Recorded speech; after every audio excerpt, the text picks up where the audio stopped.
بسم الله الرحمن الرحيم نحمده ونصلي على حبيبه الكريم أما بعد فأعوذ بالله من الشيطان الرجيم بسم الله الرحمن الرحيم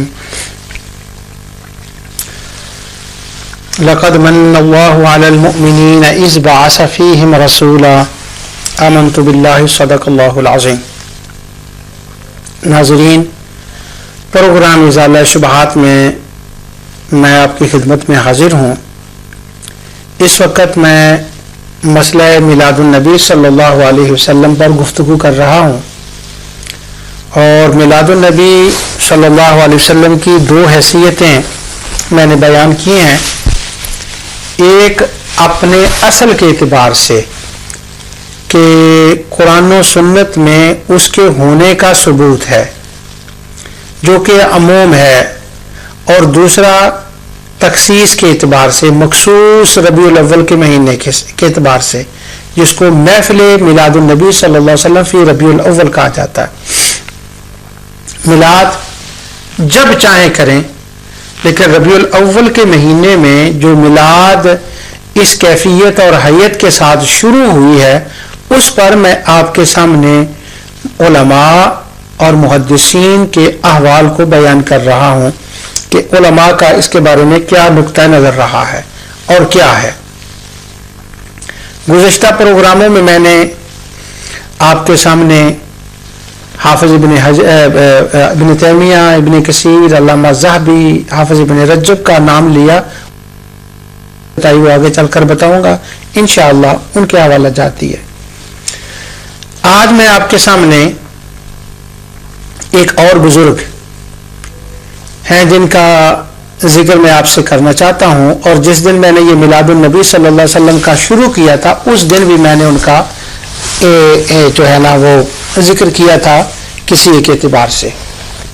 وہ یہ ہے کہ نبی کریم صلی اللہ علیہ وسلم کے میلاد کے بارے میں یہ جو شروع ہوا ہے، علماء محدثین کا اس کے بارے میں کیا نظریہ ہے، اس کے بارے میں ایک میں حوالہ بیان کرتا ہوں. وہ یہ کہ حافظ جلال الدین سیوطی رحمۃ اللہ تعالی علیہ بہت بڑے امام محدث ہوئے ہیں اور عاشق رسول.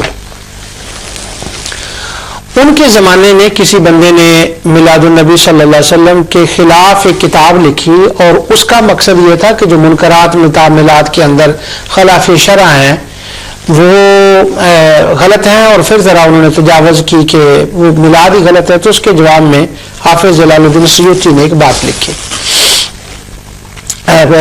رسالہ لکھا، حسن المقصد فی عمل المولد. بڑی مشہور کتاب ہے حافظ جلال الدین سیوطی کی یہ. تو اس کتاب کے اندر یہ مسئلہ لکھا ہوا ہے، اور بعض لوگ جب اس کو بیان کرتے ہیں تو وہ تھوڑی سی ایک مسئلہ ہو جاتا ہے. وہ یہ کہ حافظ جلال الدین سیوطی نے یہ فرمایا کہ حافظ ابن حجر اسقلانی میلاد کے قائل تھے. تو بس اس کا مطلب ہے کہ ایک عالم نے اس کے جواز کا فتویٰ دیا تو درست ہے.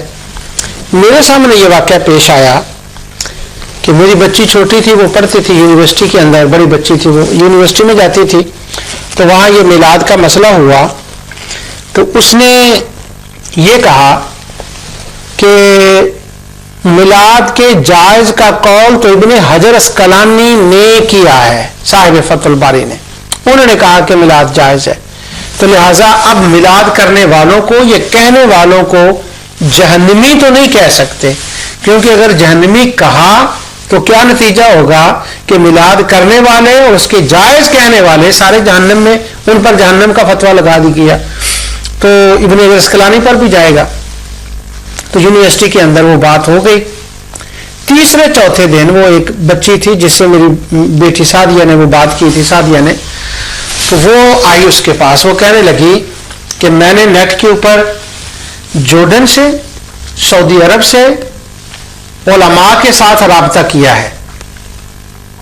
ان علماء نے یہ کہا ہے کہ یہ جس لڑکی نے تمہیں بتایا ہے نا کہ ابن حجر اسقلانی نے اس کو جائز کہا ہے، وہ کوئی ان پڑھ، اجڑ، دیہاتی، دکیانوسی معلوم نہیں کتنے لفظ کہہ دیے سعدیہ کے بارے میں کہ وہ تو اس کو تو پتہ ہی نہیں ہے. اور کیوں؟ اس کے اوپر انہوں نے ایک دلیل دی. اب جب کوئی علمی بات ہو تو ہم اس بات علمی جو بات ہے اس کی قدر کرتے ہیں اگر کوئی بندہ علمی بات کرے تو. ان علماء سے جس نے معلوم نہیں وہ علماء تھے یا کون تھے، کیونکہ ہمارے زمانے میں ایک یہ بڑا مسئلہ آ گیا ہے کہ لوگوں نے شیخ بڑے بنا دیے ہیں. یہ ایک چھوٹا سا بچہ ہوتا ہے، قرآن حفظ کیا ہوتا ہے 3-4 حدیثیں اور 2-3 آیتیں، ان اللہ لا یغفر ان یشرک بہ آتی تو وہ شیخ ہو جاتا ہے.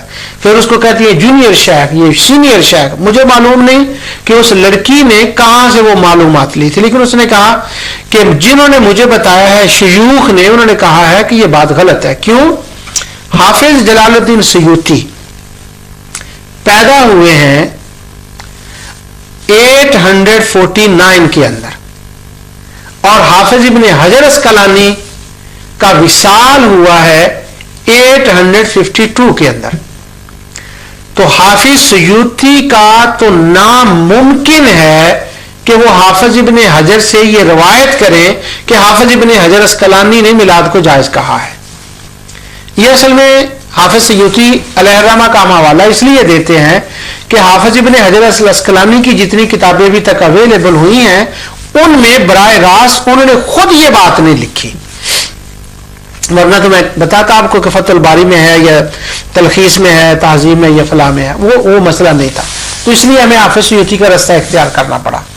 تو وہ میرے پاس آئی تو کافی غصے میں تھی، تو کہنے لگی ابو کہ وہ آپ نے بتایا تھا کہ حافظ سیوطی نے لکھا ہے کہ ابن حجر اسقلانی نے کہا، تو وہ کس طرح سے اس سے روایت کر سکتے ہیں کہ حافظ ابن حجر کی تو ان سے ملاقات ہی نہیں ہوئی، حافظ سیوطی نے تو ان کو دیکھا بھی نہیں، وہ تو 3 سال کے بچے تھے. تو اب حافظ جلال الدین سیوطی نے اگر کہا ہے کہ ابن حجر میلاد کے قائل تھے تو یا اس کے 2 طریقے تھے، یا تو ابن حجر کی کسی کتاب سے وہ دلیل لاتے یا ایک راوی جو حافظ سیوطی اور حافظ ابن حجر اسقلانی کے درمیان میں ہوتا وہ اس کا نام لیتے کہ ہاں اس بندے نے کہا ہے. تو حافظ سیوطی نے تو اس کا نام نہیں لیا، لہذا یہ روایت تو قابل قبول ہی نہیں ہے.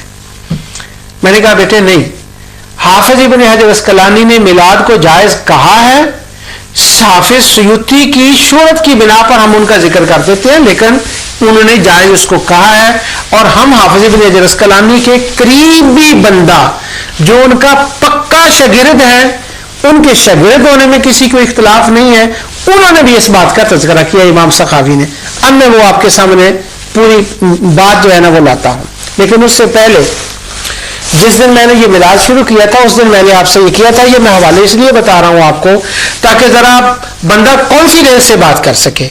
ایک بات حافظ سیوطی کی طرف علیہ الرحمہ کی طرف اور منسوب ہے کہ وہ کہتے ہیں امام ابن حجر مکی حیتمی نے کہا ہے کہ ان البدعۃ الحسنہ، یہ صحیح ہے کہ ابن حجر مکی نے ایسا ہی کہا ہے، لیکن حافظ سیوطی اس سے نقل نہیں کر سکتے. کیوں؟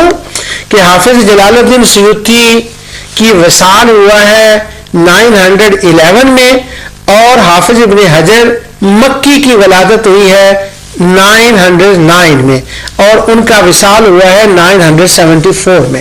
تو حافظ ابن حجر مکی تو حوالے دے حافظ سیوطی کے، مگر حافظ سیوطی تو نہیں دے سکتے. تو یہ ایک علمی بات تھی جو میں نے آپ کے سامنے آپ کے گوش گزار کرنی ضروری سمجھی تاکہ یہ مسئلہ کلیئر ہو جائے. اب آتے ہیں اس بات کی طرف، کیونکہ میں یہ بتا رہا ہوں کہ میلاد شروع ہوا اس کو جائز کہا گیا اور علماء نے اس کو جائز کہا جن میں حافظ ابن حجر ہے. یہ حافظ ابن حجر کا میں اتنا زور تب دے رہا ہوں، حافظ سخاوی اگر کہیں کہ میلاد جائز ہے تو شبہ ڈالنے والے دوستوں کو 1 منٹ نہیں لگے گا کہ وہ کہہ دیں گے کہ وہ تو جہنمی ہے نعوذ باللہ. ابن حجر مکی کے بارے میں کہہ دیں گے وہ صوفی ہے. امام ملا علی قاری نے المورد الروی کتاب لکھی ہے میلاد کے اوپر، وہ ملا علی قاری کو کہہ دیں گے، سیوطی کو کہہ دیں گے، کسی کو بھی. لیکن جب ابن حجر اسقلانی کی بات آئے گی نا تو ذرا کچھ وقت لگے گا یہ کہنے میں کہ ابن حجر اسقلانی بدعتی ہے یا جہنمی ہے. کیوں؟ ان کا ذرا حیا ہے، تو اس لیے میں آپ کے سامنے ان علماء کے فتوے زیادہ پڑھ رہا ہوں جن کے بارے میں توقع ہے کہ حیا کیا جائے گا. ان میں نے ناصر الدین دمشقی کا بھی بیان کیا جن کے بارے میں لوگ جلد بازی نہیں کرتے. ابن حجر اسقلانی کے بارے میں اب میں آپ کے سامنے بیان کرنے لگا ہوں. اب وہ جو سند ہے کہ ابن حجر اسقلانی نے کہا کہ وہ درست ہے، اب میں وہ بیان کر رہا ہوں. یہ کتاب ہے میرے سامنے، اس کا نام ہے الاجوبۃ المردیہ فیما سئل الصحابی عنہ من الاحادیث النبویہ. حافظ شمس الدین محمد بن عبد الرحمن السخاوی کی یہ کتاب ہے. یہ الاجوبۃ المردیہ کتاب ہے، اس کے اندر انہوں نے یہ بات لکھی. یہ مسئلہ نمبر 316 ہے اور اس کتاب کا صفحہ نمبر 1116 ہے. کہتے ہیں کہ سئلت ان اصل عمل المولود الشریف. امام سخاوی خود کہہ رہے ہیں کہ یہ سوال کیا گیا، سئل تو مجھ سے یہ پوچھا گیا کہ میلاد شریف جو ہے اس کی اصل کیا ہے. آگے وہ کہتے ہیں کہ میں نے اس کا جواب دیا، لم ينقل عن احد من السلف صالح فی قرون الثلاثہ الفاضلہ.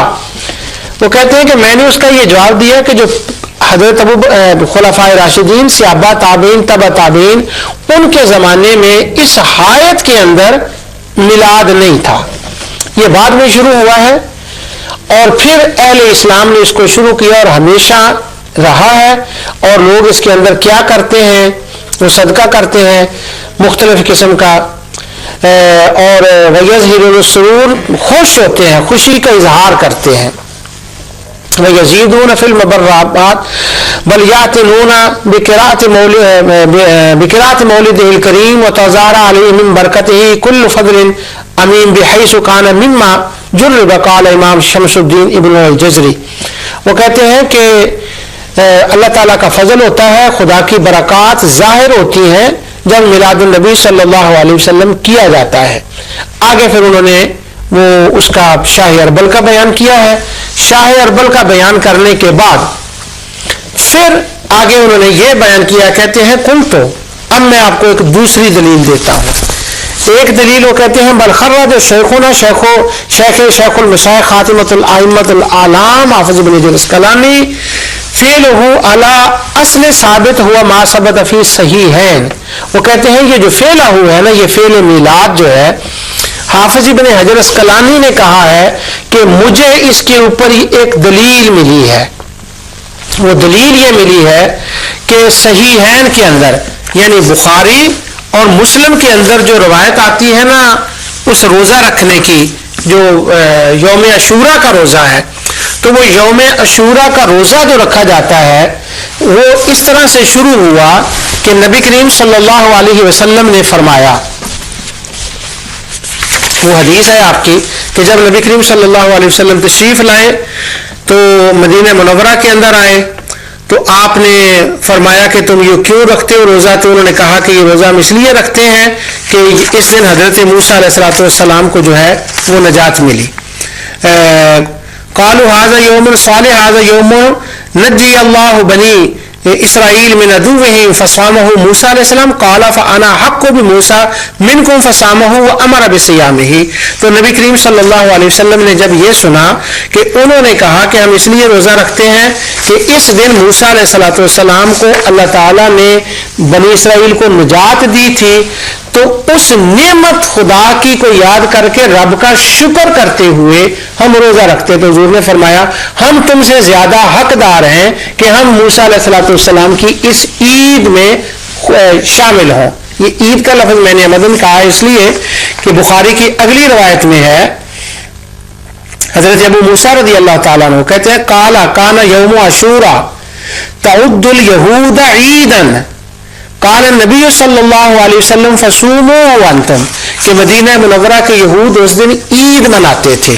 اب صبح کو روزہ رکھتے ہوں گے، شام کو عید مناتے ہوں گے، اور یہ عید کا مطلب ہے صرف خوشی، کہ وہ خوشی کرتے تھے اس دن جس دن موسیٰ علیہ السلام کو اللہ تعالیٰ نے نجات دی.